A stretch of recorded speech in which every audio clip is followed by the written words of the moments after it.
What's up, YouTube? How you guys doing today? This is Chris Malhoit coming to you with another video, and I hope that you guys get something out of this. What we're going to be talking about today is limiting beliefs, and this is something that I heard on a Bob Heilig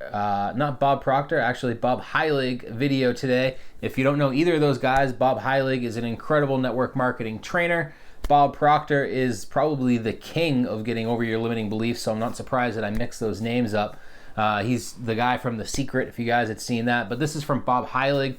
I was listening to his podcast today while I was at the gym, and the title of his podcast was, I think it was, Are Your Parents Responsible for Your Limiting Beliefs?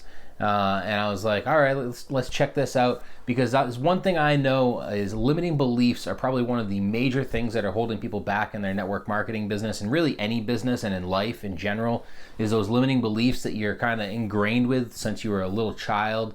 So I tuned into that and I got a lot out of it, and I wanted to come to you guys with my take on it and a little bit of what I think my limiting beliefs have been, and hopefully it helps some of you. So before I get into that, hook me up, smash that like button, hit the subscribe if you guys are liking my content and you want to follow along this journey.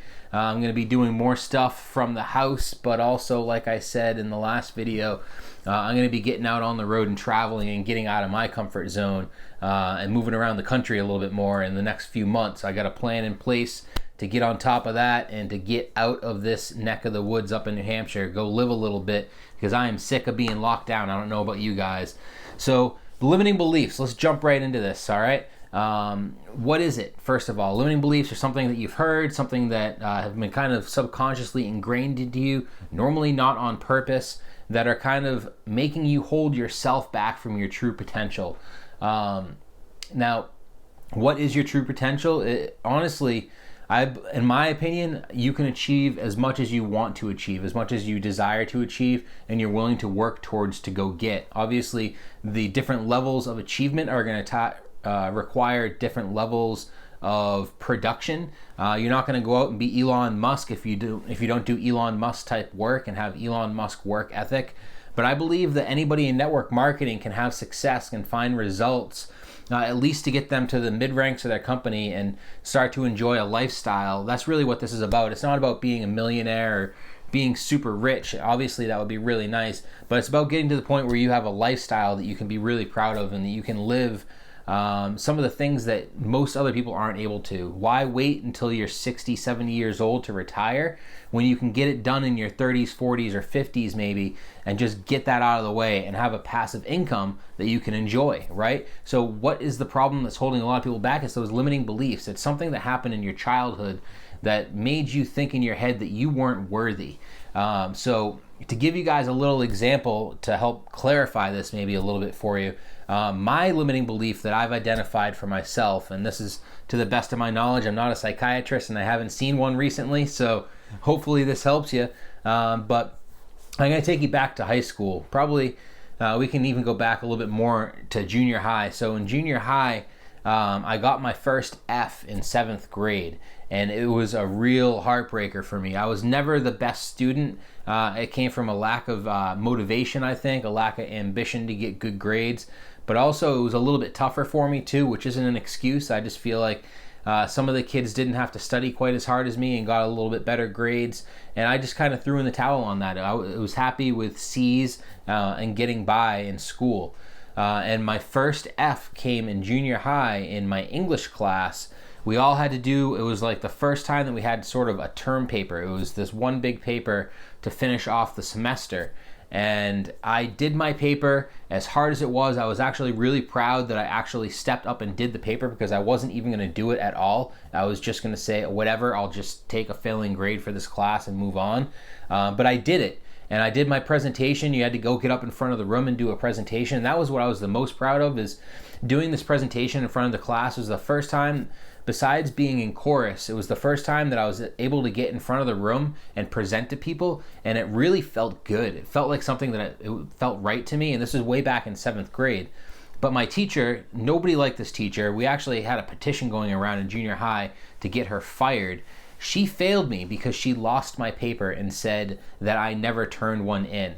She didn't remember me getting in front of the class. I tried to argue with her and to prove my case, which didn't work. Never works when you try arguing with a teacher. But I tried to tell her, I did do this, and it was handwritten paper. It was back before we were using computers regularly to do all of our stuff.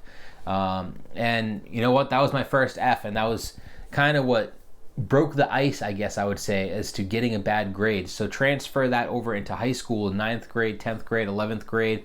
So we're talking the end of 11th grade, and I'm sure some of you guys probably remember this, is in 11th grade is when you start thinking about what college you're going to go to, and you start getting ready to apply to different colleges in your senior year.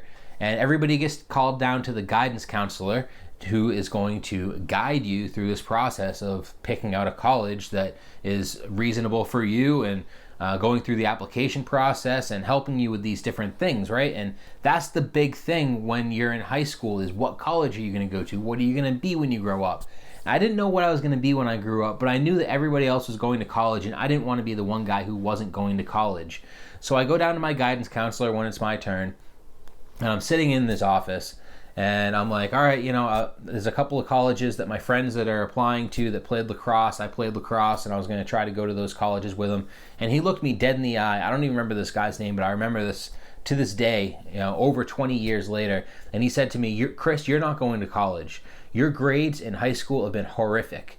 You're lucky to even be graduating high school. I'll be surprised if you graduate on time in high school.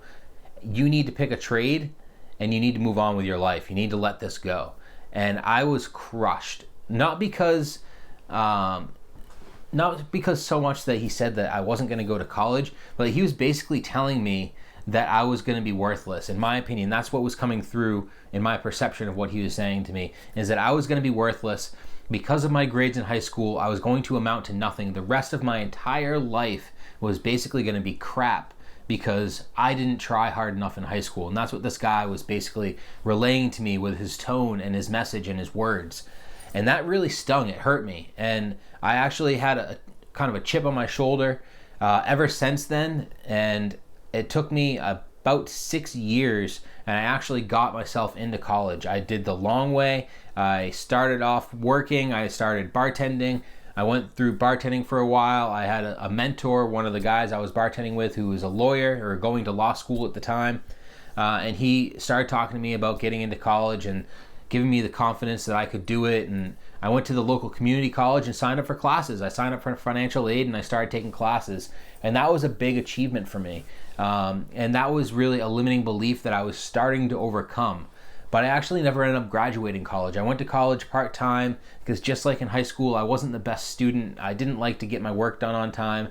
As you guys probably know, that doesn't translate well into grades.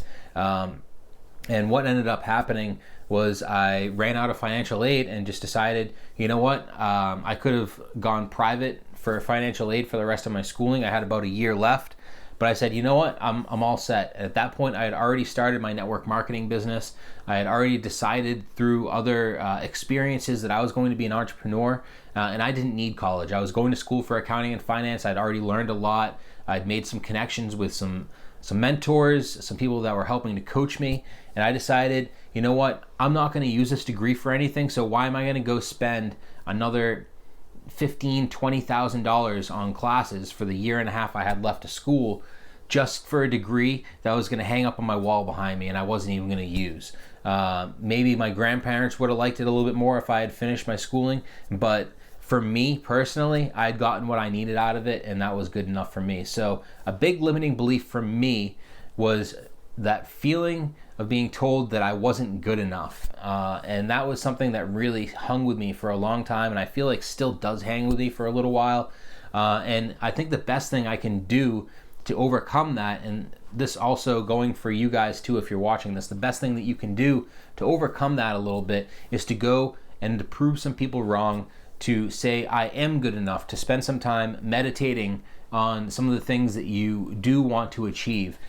Visualizing yourself achieving those goals and moving forward with your life. There was a study that I heard pretty recently that was done with some basketball players, and they had two groups of basketball players, and for each group of basketball players they had their focus was to do free throws, so penalty shots from the free throw line.